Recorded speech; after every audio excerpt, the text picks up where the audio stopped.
Seja bem-vindo à Revista Fora, eu sou Carlito Neto, historiador e cientista político. E hoje, meu amiguinho e minha amiguinha, a gente vai falar aqui sobre a condenação do deputado federal do PL do estado de Goiás, Gustavo Gayer, pelas ofensas que ele proferiu contra a ex-presidenta do Partido dos Trabalhadores, Gleisi Hoffmann, e contra o deputado federal Lindenberg Farias. De antemão, já peço desculpas a vocês pela voz, estou com o nariz entupido, garganta inflamada, ouvido tampado. Enfim, estamos doentes, mas a gente tem de trazer aqui essa informação importante para vocês, porque a gente já denunciou o Gustavo Gayer aqui na Revista Fórum. Para quem não lembra, eu fiz uma denúncia no meu canal em 2023, mostrando que o Gustavo Gayer utilizava dinheiro de cota parlamentar para pagar aluguel de uma empresa privada. Ele utilizou ali o endereço que ele tinha no passado aberto uma escola para esse lugar ser o seu gabinete de campanha, e depois esse lugar virou também o seu gabinete de atendimento lá em Goiás. E aí eu descobri que ele tinha aberto uma empresa chamada Academia Gayer, ainda no período da campanha de 2022, quando já se tinha o gabinete dele lá de campanha, o comitê de campanha, pago com dinheiro público, no mesmo endereço. Na época eu fiz aqui as denúncias no canal da Revista Fórum, no meu canal também, primeiro no meu canal, no canal Historiador. Inclusive me siga lá se você não me segue, eu tenho um canal aqui no YouTube também, tá? Tem muita gente que me vê aqui e não sabe que eu tenho um canal no YouTube, tenho um canal chamado O Historiador, já que eu sou historiador, me sigam lá. E na época a gente denunciou o Gustavo Gayer e ele mordeu a isca da denúncia. Ele publicou, eu fiz a publicação do vídeo, depois que eu publiquei o vídeo ele foi e solicitou a alteração do endereço, comprovando que tinha algo irregular. E aí depois a gente fez uma matéria aqui na Revista Fórum, entramos em contato com ele. O que acabou acontecendo? Ele ignorou as denúncias que a gente tinha feito na época, né, e pediu o retorno dele. Ele disse que estava sem tempo para escrever uma receita de bolo, e ele foi recentemente indiciado pela Polícia Federal por desvio de cota parlamentar, né, é uma denúncia que a gente tinha feito, tanto no canal Historiador quanto na Revista Fórum há um certo tempo. Agora, meu amigo e minha amiga, para a tristeza do deputado bolsonarista Gustavo Gayer, ele foi condenado pelo Tribunal de Justiça do Distrito Federal e Territórios a pagar uma indenização de R$10 mil à ministra Gleisi Hoffmann e de R$10 mil ao deputado federal Lindenberg Farias. Por que, Carlito, esse pagamento? Por danos morais, e também ficou evidenciado ali, segundo o desembargador que tomou essa decisão no caso, de que aconteceu também violência política de gênero. Carlito, quem foi o desembargador que decidiu isso? Foi o desembargador Alfeu Machado, que considerou as declarações contém conteúdo misógino e que configuram grave forma de violência institucional. Um trecho da denúncia da condenação diz o seguinte: a linguagem utilizada é chula, sexualizada e desprovida de qualquer conteúdo político ou institucional. Para quem não lembra qual foi a fala, ele disse que a ministra Gleisi Hoffmann estaria sendo oferecida para certas pessoas no Congresso, como se fosse uma garota de programa sendo oferecida por um cafetão para participar de orgias sexuais, né? É o que ele deu a entender ali. Na época, essa alusão foi feita diretamente com as negociações que acontecem de forma institucional entre o governo e o presidente das casas, né, o presidente do Senado Federal, Davi Alcolumbre, que é presidente do Congresso, e o presidente da Câmara, que é Hugo Mota. Alcolumbre ficou pé da vida na época, chegou a procurar pessoalmente ele, o deputado Hugo Mota, que é presidente da Câmara dos Deputados, dizendo que ele queria sim que o Hugo Mota fosse cassado através da Comissão de Ética da Câmara dos Deputados, que ele ia estar lá pessoalmente no dia do julgamento, que ele levaria lá, inclusive, se fosse o caso, a denúncia. O Gustavo Gayer, com medo, ligou para o Alcolumbre, mandou mensagem para o Alcolumbre pedindo desculpa, dizendo que passou do ponto, só que o Alcolumbre simplesmente ignorou o Gustavo Gayer. Agora sai essa condenação. Ele vai ter de pagar R$10 mil para Gleisi Hoffmann e R$10 mil para o Lindenberg Farias. E isso é importante a gente trazer aqui, por quê? Porque ele tenta trazer o tempo inteiro, é típico do bolsonarismo. Eles ultrapassam o limite da lei, e aí quando a justiça vai bater neles, não, mas eu sou deputado, eu tenho imunidade parlamentar. A imunidade parlamentar no exercício, para o exercício do mandato, inclusive, é importante a gente dizer isso aqui, não é imunidade para cometimento de crime. O que isto quer dizer, Carlito? Tem uma teoria doutrinária da Alemanha, inclusive, se vocês puderem corrigir a pronúncia, aproveitar que o Ivan Longo mora na Alemanha. Ivan, se você ver esse vídeo, comenta aqui como é que se pronuncia. Skraken, que significa a teoria dos limites, que deixa claro que nenhum direito é absoluto. Traduzindo, não é porque o parlamentar tem imunidade parlamentar formal ou material, dependendo do contexto ali, para exercer a sua atividade como legislador, que ele pode cometer crime de forma intencional, ou seja, dolosa, alegando que aquele crime não pode ser punido porque ele é um deputado federal. Traduzindo, um deputado não pode xingar uma mulher de puta, de garota de programa, de vagabunda, alegando que ele tem este direito porque ele tem imunidade parlamentar.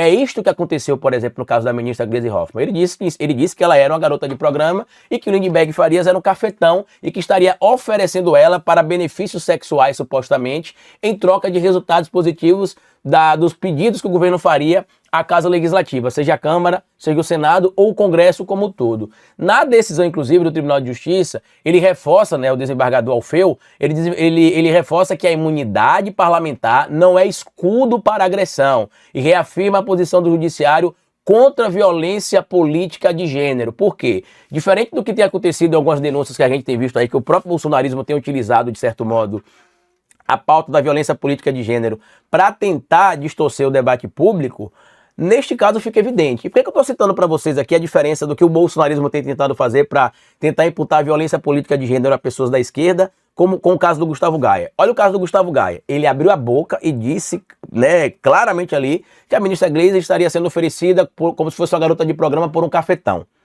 em troca de favores sexuais, entre aspas, né, digamos assim, para que algumas negociações fossem para frente entre o Congresso e o governo. Aqui em Sergipe, eu estou sendo processado por uma vereadora que ela tem me acusado de violência de gênero. Aí você vai perguntar para mim, inclusive a vereadora do PL, aquela que a gente citou aqui alguns dias atrás, que nomeou um rapaz que é processado, está respondendo na justiça por tentativa de homicídio de um militante do PT na eleição de 2024, né? É o combo típico do bolsonarismo, hipocrisia, mentira e desinformação em algumas regiões do Brasil. Aqui em Sergipe não passa muito distante disso, não.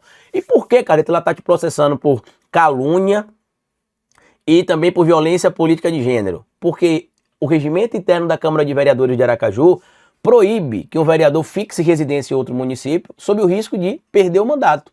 Eu recebi informação que ela moraria em outro município, porque ela fixou essa informação em um processo, e eu pedi para a Câmara de Vereadores apurar se essa informação era verdadeira ou falsa e, se comprovada a informação, que ela fosse cassada, como diz o regimento interno. Não tem uma ofensa contra ela como pessoa, não tem xingamento contra ela, não tem associação dela a algo negativo, como foi feito aqui no caso do Gustavo Gaia, não tem nenhuma alusão a ela ser do sexo feminino ou estar oferecendo algum tipo de favor especial para alguém. É um mero pedido de apuração da informação. Inclusive a Câmara, no corporativismo, que é comum à Câmara, arquivou a denúncia, nem averigou se a informação era verdadeira ou falsa. Simplesmente arquivou a denúncia.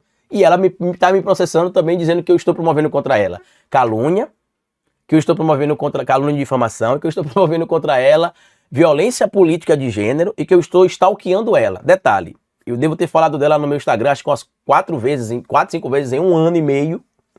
Quando eu vou na Câmara de Vereadores, ela não tá. A gente não frequenta os mesmos lugares. Eu não sigo ela nas redes sociais, porque ela me bloqueou, inclusive, quando eu fiz a primeira denúncia contra ela. Então, de onde é que ela tirou isso? Tem alguma materialidade? Não tem. Não cabe a violência política de gênero, não cabe o crime de stalker e não cabe também o crime de calúnia e difamação, porque eu não a caluniei e nem a difamei. Eu apenas disse que eu recebi uma denúncia que está presente em um processo, onde ela utiliza uma regra presente no Código de Processo Penal, que ela atrai a audiência, ou solicita pelo menos que a audiência seja atraída para o local que ela mora, e isso, para a justiça, pelo menos é entendido que aquele local é o local que ela mora, que ela teria em tese endereço. E ela me processou por conta disso. E é o típico bolsonarismo, né? Porque no caso do Gustavo Gaia, ultrapassou o limite da lei e aí corre para a história de que não, mas eu posso xingar uma mulher de vagabunda, de prostituta, porque eu sou parlamentar, eu tenho imunidade para isso. Aí quando é denunciado para se ter uma investigação, seja processado. Você não pode, como cidadão, pedir que a Câmara de Vereadores investigue se eu estou infringindo ou não o regimento interno. Carlito, você vai ser condenado por isso? Não vou, mas isso gera custos processuais.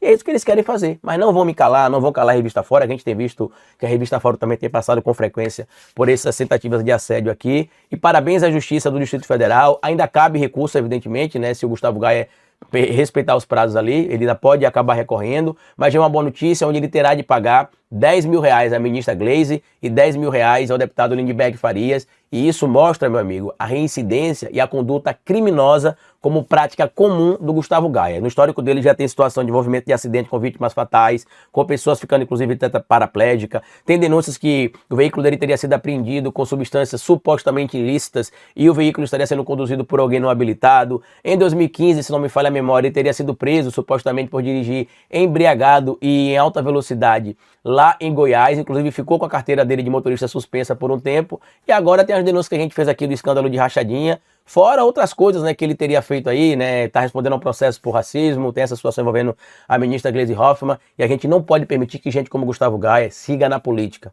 A gente tem de expor todas as hipocrisias dele, denunciar aquilo que cabe denúncia legalmente falando, como eu fiz a denúncia do esquema de rachadinha dele, a polícia acabou indiciando ele, e também, meu amigo e minha amiga, fazer o trabalho de politização das pessoas, de letramento, para que gente como Gustavo Gaia não façam parte da política, primeiro, porque ele é antidemocrático, segundo, ele não respeita o debate público, ele odeia o diferente, ele não respeita quem está em posição antagônica a ele, e mais diferente dele, a gente respeita aqui a democracia. Esse ano, evidentemente, é ano de eleição, você vai escolher os seus candidatos, eu não vou dizer se você deve votar nele ou não deve votar nele, até porque a gente está em período de pré-campanha, então a gente não pode direcionar pedido de voto para ninguém aqui, para não violar o limite da legalidade, mas lembre-se lá na frente, na hora de escolher quem você vai votar, o critério que você vai escolher, né? Eu sei que você que está aqui, você tem um critério muito bom, você é coerente, mas tem muita gente que está do lado do bolsonarismo que ou não sabe de algumas coisas, ou até sabe e não se importa, porque na minha análise só tem dois tipos de bolsonarista.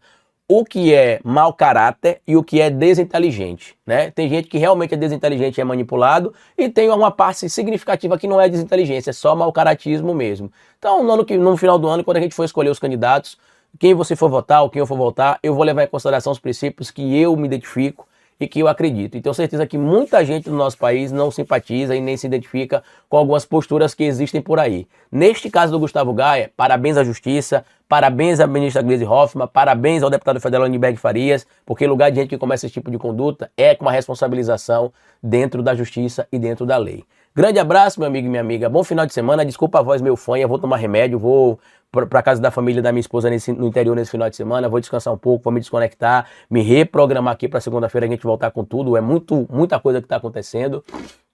Mas obrigado a todo mundo que acompanha nosso trabalho aqui, tá certo? Grande abraço e tchau!